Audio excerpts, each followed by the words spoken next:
કોણ નીચ અને કોણ ઊંચ, કોણ બ્રાહ્મણ અને કોણ ક્ષુદ્ર, એની વ્યાખ્યા એ કરે. જો જન્મના જાય તે ક્ષુદ્ર, કોઈ પણ વ્યક્તિ જન્મે ત્યારે બધા ક્ષુદ્ર જ હોય છે. કોઈ બ્રાહ્મણનું ચિહ્ન લઈને કે ક્ષત્રિયનું ચિહ્ન લઈને કોઈ જનોઈ લઈને જન્મે છે?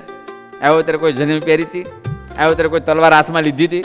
તલવાર લઈને માના પેટમાં જન્મ્યો હતો? તો કોઈ જન્મ્યો ત્યારે શું રૂપિયાની થેલી લઈને વાણીઓ થઈને જન્મ્યો હતો?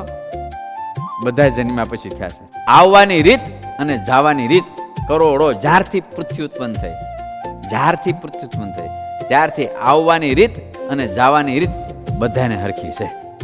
કોઈ પણ દેશ હોય, કોઈ પણ કોમ હોય, કોઈ પણ સમય હોય, જ્યાં બધા એક, જવાની રીત પણ એક હરખી છે અને આવવાની રીત પણ એક હરખી. બેની વચ્ચેનો જે ગાળો ને એમાં કોઈ વાણિયા થયા, કોઈ બ્રાહ્મણ થયા, કોઈ પટેલ થયા, કોઈ બધું એમાં થયું. બધું એ જે તે વખતે મહાપુરુષોએ જે હશે જરૂર તે પ્રમાણે કર્યું છે, પણ એ સમય બદલતું રહે છે.